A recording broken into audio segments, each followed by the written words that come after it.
Everyone, it's LS, and this is going to be the patch 7.23 notes rundown. I'm joined today by Anton.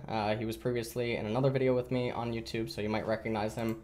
Challenger, EU West jungler, some competitive experience, currently in Korea.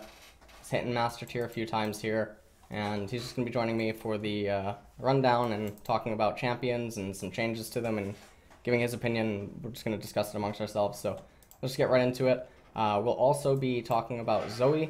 I'm not entirely sure if that'll just be cut into another video, or if I'll just include it in this video. Although I don't know, maybe the Zoe talk would actually go a little bit long. So let's just do this. Ragus, attack speed increased, so he gets 8%. I mean, I don't see him ever on Korea. I don't see him often. Like the only times I see him is when someone off-row jungle usually. And they don't play Sedge, or Sedge is banned or something. It's the only time I see him. Or they don't just play Shyvana. I don't think this does anything to help him. I don't think it's the reason that he went away. And I think that too many junglers are just too good right now. Yeah. That do what he does, but better. And I mean, he's good with Aftershock, right? But I think that there's other issues in the meta that are hurting him a little bit right now. Like, I think he's always going to be a competitively viable jungler. In solo queue, though, he's not as good as other junglers. No. Competitive, he'll always fulfill, like, a niche, and he'll probably pop back up occasionally. But I don't think this buff, like, makes him... I think Shyvana is just a stronger version of him and can tank more than what he can do. He has a stronger early mid, and then Sedge. Yeah, Sedge is then... Well, he has a much stronger early, and he has a much stronger... He has much more pressure and presence than Sedge. Yeah, because he can flash, yeah, you know. Yeah. So I think that in that sense, he's a little bit more reliable. I also think he has more dueling power in some of the current meta matchups up in top and mid, but that's pretty much it. There's just better junglers. So, okay. Alawi. So this is actually just fixes, so we're not really going to talk about it. If you want to learn more about Alawi, check out Diego Ruiz, Quaslol on Twitch. He will show you the way of the hentai. And Jinx, Flame Choppers stop in-progress movement abilities, Flame Choppers. So now you can't use like Jarvan EQ or things that would... I mean, that's not enough of a buff. Yeah, that's a novelty. It's just, yeah. It's welcomed, but it doesn't. It's not enough. Yeah, like so, it's not the reason why she's not getting picked. Right. Okay. Rammus. Now, this is a champion that I know a lot of players in NA and EU talk about. We don't see him here, though. I mean, I see him sometimes, but not to the same degree that people are complaining about him or talking about him in other regions. He has weaknesses. He needs ramp. He fulfills a very specific role. I think that he's designed to only go up against certain team compositions in competitive. I don't think by any means that he's a versus all. No. And he's definitely a get out of jail free card if you're poor at the jungle. Yeah. Especially at high MMR. Like if you're just a regular challenger jungler or a regular master jungler that doesn't have the ability to play the more complex champions or carry with them or understand enough about like the lanes and stuff, in order to utilize what makes them strong, or like if you can't count on your laners enough, Rammus is just good. You're going to get to the late game.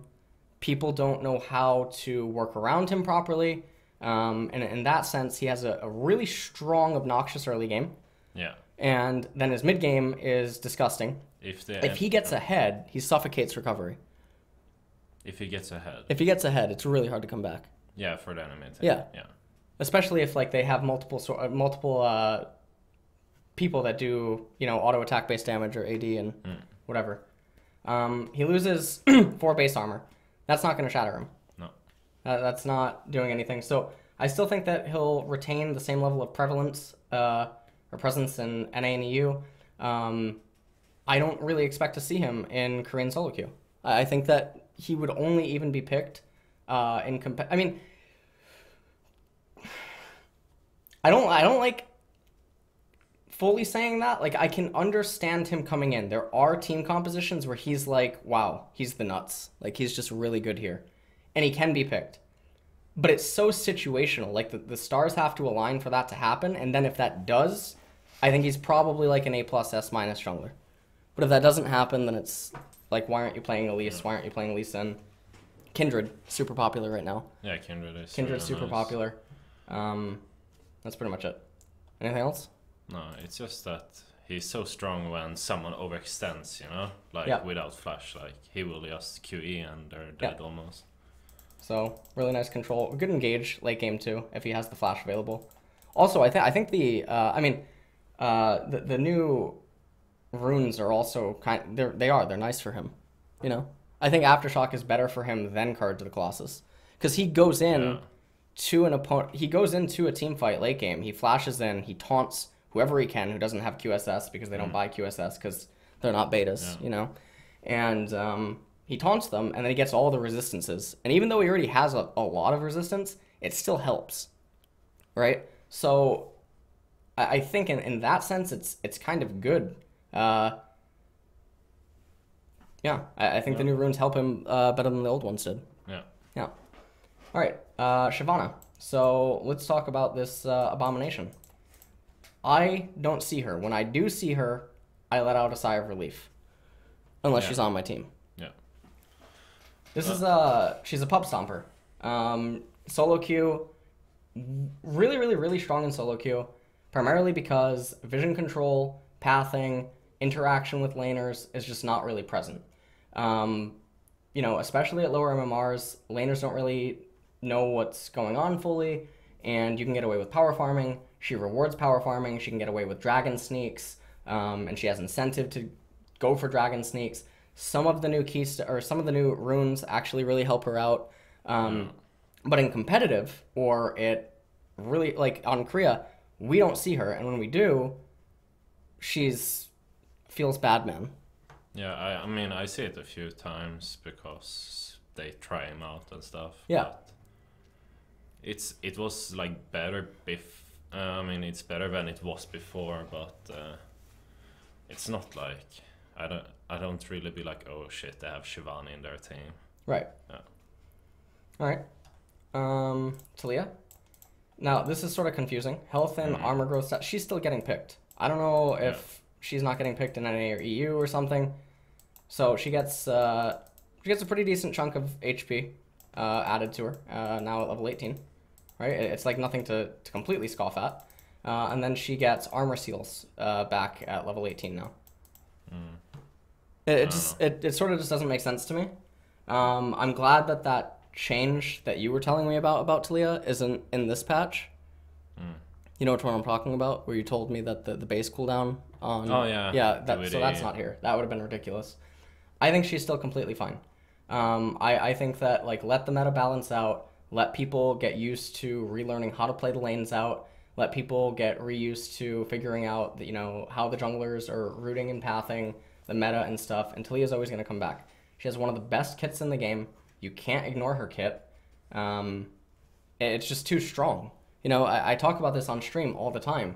If you're in solo queue and you want to play a champion that you can win lane with while being worse than your opponent, it's her. Yeah. Like, she can just wave clear the wave, and she can just roam, like, easily. Right. She can roam easy, super easy wave clear, lots of gank immunity, high mobility to make up for poor pathing and other stuff, like, you know, hugging the walls. Weaver's Wall. Yeah, like her Q, like, it's a skill shot the first thing you do, but then you can just move to, like, continue the Q, or your E is, like, a triangle in front of you. And she still has super good matchups. Yeah. So... I don't know. Taliyah's always going to be good. And by the way, when I'm saying like win lane against an opponent that is better than you, it's very frustrating. You can't really kill a Taliyah unless they really mess up without a jungler help. And even with a jungler, if Taliyah's playing even remotely proper, you just can't do it. You can't really kill her. It's a very frustrating champion to play against, go up against. Extremely oppressive when she has a lead. It's a nightmare. Itemizes super well. Has excellent backs. Just everything. It covers so many weaknesses and acts as a crutch in so many ways. And then in competitive, again, as I said, once everything gets figured out again, she'll come back.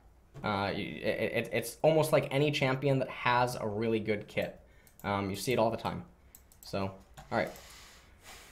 Let's move on. So this was the mid-patch 7.22 balance update. Ivern got some love to his Trigger Seed shield. He needs more love right now. I think I saw on Twitter that they talked about giving it to him. I think, to be honest, the Keystone that he runs is Predator. No, really. You run into the lane with Predator active and you just hit them with the slow. They can't run away. Yeah, but it's funny because Predator Ivern. Predator The Ivern. pedophile. Predator. Anton, this is on YouTube. Oh, well. Demonetized. Okay. Fuck. Remonetized. Alright, so, Nunu. Base health 540 to 590. Why? I don't know. I mean, his runes all suck. This is actually one of the champions that can take Spellbook, and I don't think it's that trolly. And if you want to know in what ways he can take Spellbook, because he has the Consume, it acts as a smite. You know, yes, you do want to keep, like, Smite Consume or whatever, but if we're talking about a level 18 jungle Nunu, 40, 50 minutes in the game, the Smite doesn't really matter as much as the setup in competitive. You know, like, yeah, there's going to be thin spots where Smite fights come down, and, you know, maybe if Nunu had the Smite Consume, he would have killed it.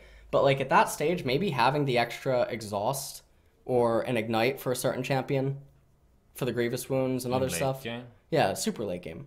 Oh. Rather than having Smite. With Spellbook. Oh, yeah. You know what I'm saying? I mean, his Q does more than Smite, right? In the end. Yeah. Yeah. It deals true damage. So, the other thing about Nunu, if you want to hear, like, a 200 IQ Nunu strategy, okay? So, what you're going to want to do is, in Champion Select, you want to lock in Ghost Cleanse and take Spellbook, okay? And when you're in the game, you swap to Flash Smite. Then when your teammates try to report you at the end of the game, no one knows. Because you had Flash Smite, you were trying to be a team player, okay? Maybe you needed Cleanse for something. Maybe you just didn't feel like you needed Smite. True that. Okay? So, if you're thinking of some, like, next-level Nunu plays, that's definitely where you want to be at. Because you're going to start making, you know, teammates wonder, oh, was I seeing things? Like, you know, they're going to end up going to the hospital. You know, you're going to just keep telling them that they're crazy and that you actually had Flash Smite all along. Yeah. And you just never utilized your Spellbook. So I think that's the... I think that's the next... That's definitely the next big play. Yeah. For sure. And also, if you want to add some flair to that, make sure that when you do activate the Ghost into a lane, that you at least farm enough up for spell stopwatch, and just go golden. Just right in the middle. Do your ultimate, and then go golden. Yeah, it sounds pretty good. Pretty good? Alright, good. Alright, I'm giving you guys tips on how to climb. Alright. We didn't account for all the bonus damage Ornn's E gets from bonus armor and magic resist. Whoops. Okay.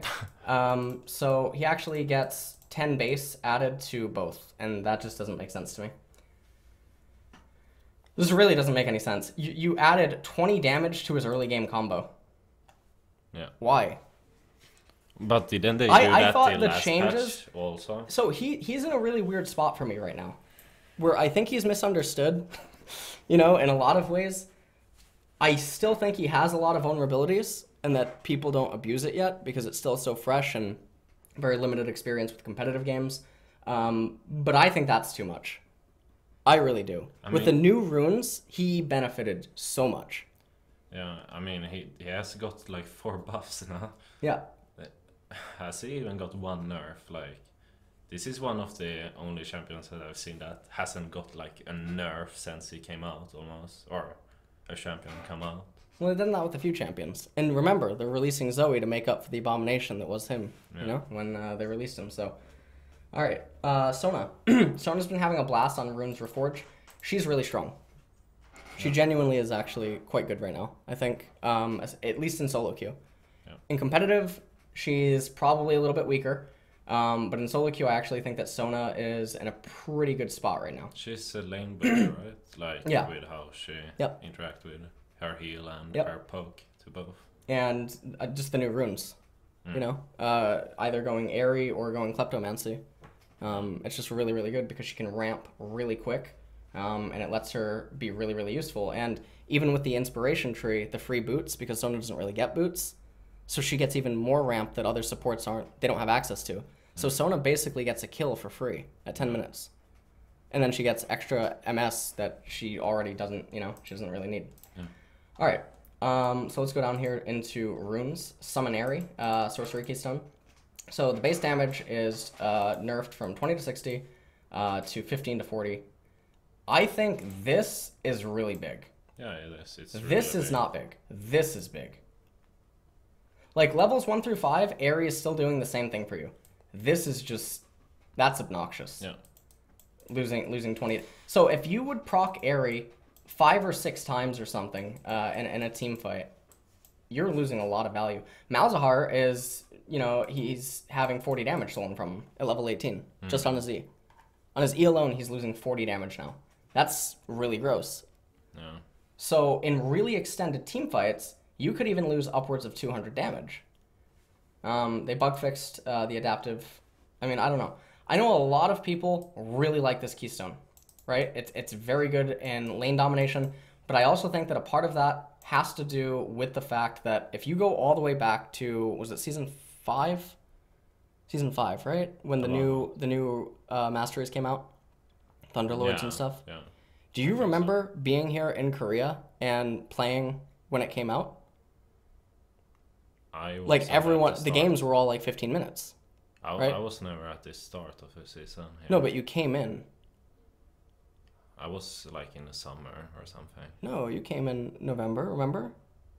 But this season. Then you went back. That's the pre-season. Oh yeah, I don't remember pre-season. much from that. Yeah. I was only here for 2 So, weeks. right. But the lanes were all really bad, right?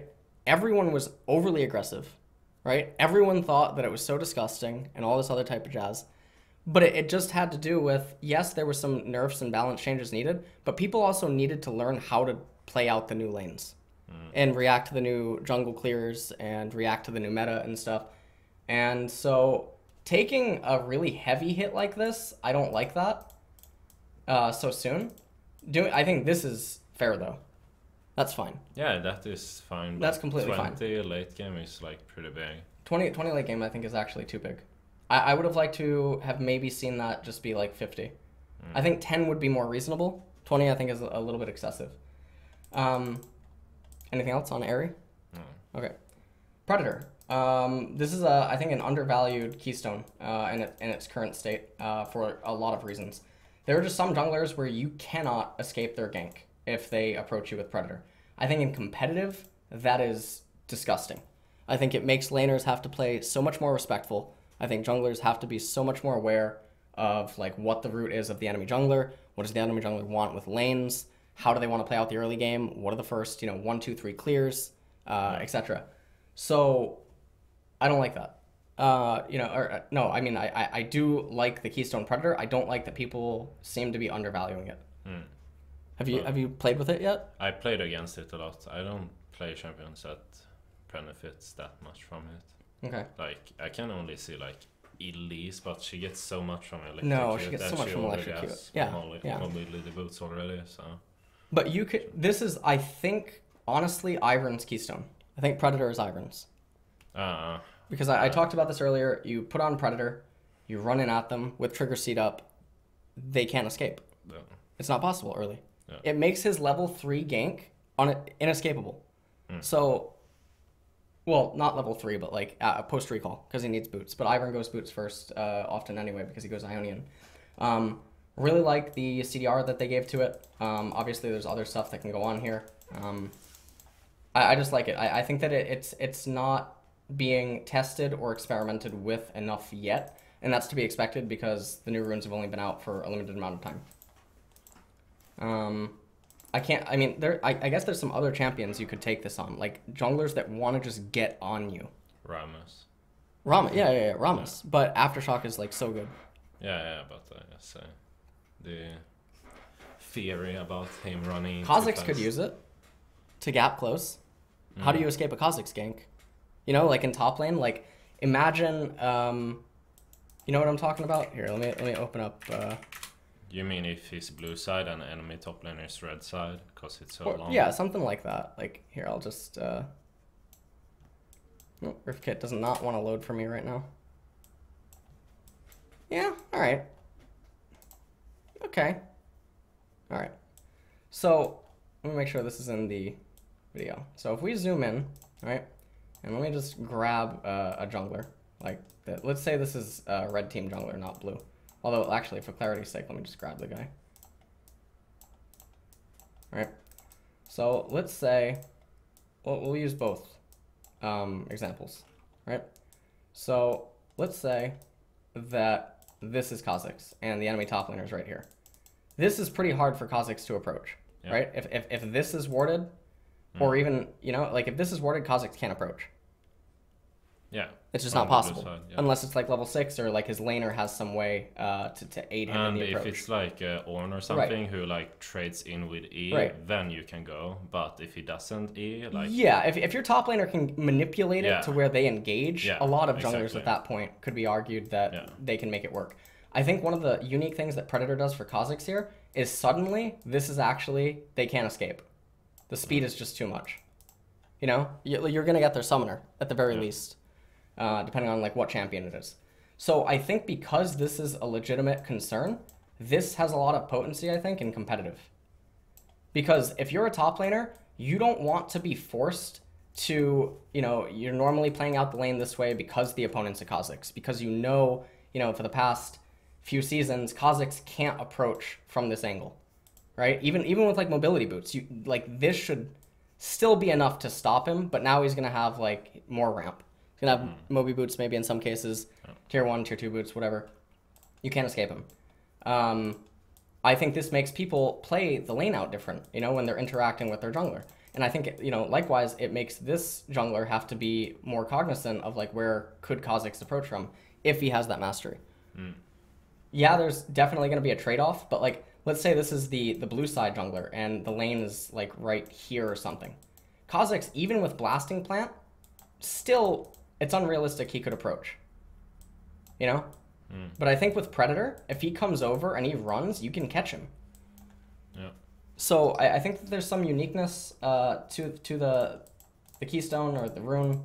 I mean, there's even more potency for it in other areas. And I think it really helps out junglers that if they can get on you before having to use their forms of CC or anything, it helps them so much. So, I don't know. That's just my thought process on it. What? But anyways, so, okay, Zombie Ward, Domination. Now it grants 1 gold. That's, I'm going to finally win games. Yeah, exactly. I'm going to finally win games. All right. So, okay, bug fixes, turrets. This is a really weird change. Yeah. Health increased. Turrets take more damage from minions. Okay. Over time, League of Legends has evolved to focus on 5-man grouping and team fights. This can feel bad for players who want to opt for split pushes or wave control game, so we're tweaking minion functionality and tower tankiness to give them more room to succeed. So this further hurts lane swaps, right, in a sense.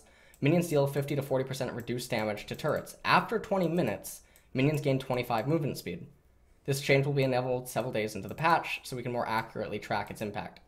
So the thing about this that's so strange is there are a lot of scenarios where a team fight takes place at Baron, it's very bloody, and maybe 3 people end up living, but the lanes are in really awkward states, and you would normally say, okay, we have a 30-second death timer, we can't get there fast enough, and then escort the minions into an objective.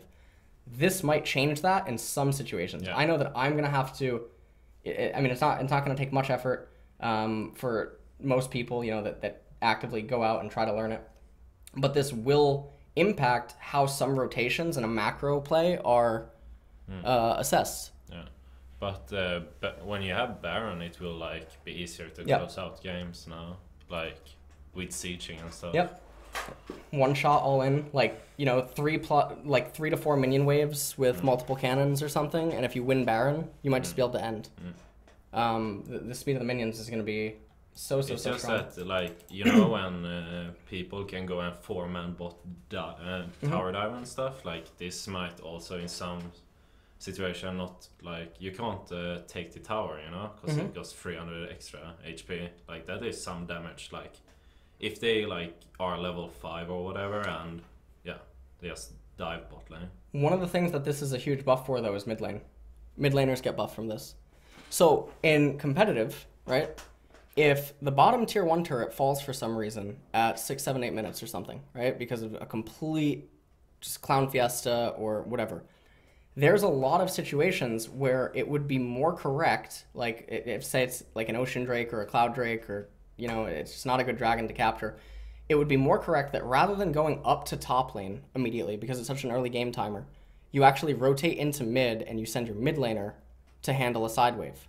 And then you begin to apply pressure to the enemy mid, which draws attention from the enemy support. So now the enemy ADC is against your mid laner, which oftentimes that's always going to be a victory. Most times it's going to be a victory in an isolated one-on-one. Or it demands the enemy jungler to show himself more often. So there's advantages there. But with the change to this, the turret having more HP and stuff, damage being less, that doesn't really incentivize that type of a rotation anymore.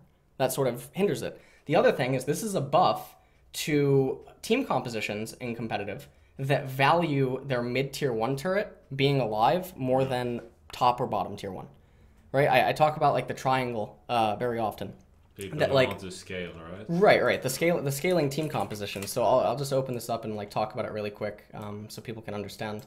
So I talk about this very often, that there are sometimes unique team compositions where, like, let's say that your blue side. Let me just make sure that you guys can see this. Let's say that your blue side. Sometimes it is good to concede this turret, and then play the triangle. And then obviously you want to control this area with vision, and then preferably you control this area, right? So if you're a Taliyah here, you're a Victor, you're an Orianna, a Zeroth, a Ziggs, like there's a lot of champions that they value so much this tower staying alive. If they can lock this area down with pink wards, right, they gain so much access and control to actually contesting these areas for major objectives. By being able to stay within their own comfort of their turret, like in proximity. This helps out so much also for the defense of their own jungles. This is such an important turret in the game competitively with some team compositions that are often willing to, and often should accept, the trading of turrets, or like trading, they go 1 for 2 in turrets, but this team gets Infernal Drake. Or they go 1 for 2 in turrets and this team, this team gets Mountain Drake. Yeah. So this is actually a pretty big buff to that type of team composition.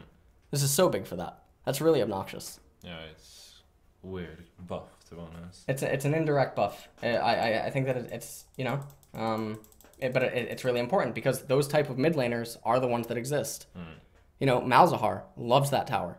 Taliyah loves to keep that tower alive. There's other mid laners, they don't really care if that tower's alive. Corki. Kassadin, right? Kassadin doesn't care if that turret's alive, right? Kassadin doesn't care if the turret's alive. Corki doesn't care if the turret's alive. What are some other mid laners? LeBlanc doesn't care if the turret's alive. Cassiopeia doesn't care if the turret's alive. Zed doesn't care if the turret's alive. Talon doesn't care if the turret's alive. But like the true control mages all value that turret so much, and this is huge for competitive for that. Just to say it one more time. I think that yes, the split push stuff, this amount of HP doesn't impact the split pushers all that much. This is primarily a change to mid lane, and this affects the mid and late games for competitive. In solo queue, this is actually probably a buff in a sense because the laning phases just last longer. So if you're getting a lead and your team's ahead, the laning phase isn't likely to end. Because how often do you play a game, your bottom lane takes a turret, and then they don't know what to do? Or now they push up too far. They're pushing up, they don't have vision, they die. Or your top laner takes a turret at 9 minutes, and then he doesn't know what to do. Because of lack of understanding of the game, lack of, knowing how to move around the map, or maybe he does know how to move around the map, and then his teammates complain, and they're like, go back to your lane. And they don't understand the laning phase is over. Rewards don't matter. Leveling beyond 30, that's nice. Skin tabs in the collection. Okay, Challenger Spectate. We're adding the ability to spectate Challenger tier games. This is really good. I really, really like this. Anything that Riot does to promote education and, player growth and bring awareness to the higher level of play and get people to, maybe watch it. When I was, 12, 13, 14 years old, every time I was eating, I was just watching replays of pros, like anything. There used to be this website called gosugamers.net. It still actually exists, I think, for Dota 2 and Overwatch, and I think even League of Legends and stuff, Heroes of the Storm. But they used to have daily uploads on replays. And so when I was eating dinner or something, I would just download all the replays, and that's what I would do. And that would be the equivalency of this for me, like if I went back in time. Why did they even remove that from beginning? Like, it was available in, like, season Wasn't 4. it because of the thing with, like, Spectate Faker or something? Spectate Wasn't that Faker? around that time where they say that it's like, I can't... Remember Spectate Faker got brought down? Oh, on Twitch. On Twitch it did, right? But wasn't that all around that time where, like, people were complaining that watching players is... I don't know, that's weird. No, You're safe space. Okay, all right. Skin splash portraits, great. Champ select, okay. Battle boosts, great. New game mode, overcharge, awesome. Bug fixes. Now, I actually am not spending the time to read through all of this. What I did do though is I'll even control F. This. Nope, none of that. Okay. Tom does not have his bug fix. He actually has a brand new bug this patch, where sometimes you W a minion. You don't get the gold, it doesn't go into your belly, and it just goes on cooldown. It dies. Doesn't go into your belly, you don't get the gold. Wait, the minion? Or Yeah, what? the minion doesn't go in. Huh. With W, with QW, it's happened to me on stream. I don't know what causes it. But I thought that they fixed Tom Kench's W bugs. But anyways, so now let's move on to the last part of this, and this is definitely not a paid by Riot stream or anything like that. This is awesome. This skin, genuinely great. This is an alpha cop. If you ever watched RoboCop, or you didn't because you're too young, that's all right. This is an alpha cop. Or this is like a this is like Ultron and Deathstroke, or like Ultron and Deadpool had a child. That's who that is. I didn't see RoboCop. I can tell. You know, I've talked to you for more than 5 minutes. Oh, okay. All right. Okay. All right. I love you. All right. No, Great. same. All right. No. Same. That's pretty much it. So that is it for the patch 7.23 notes rundown. And now we're going to jump into making the Zoe video, and you can find the Zoe video in the description below linked. So thanks for watching.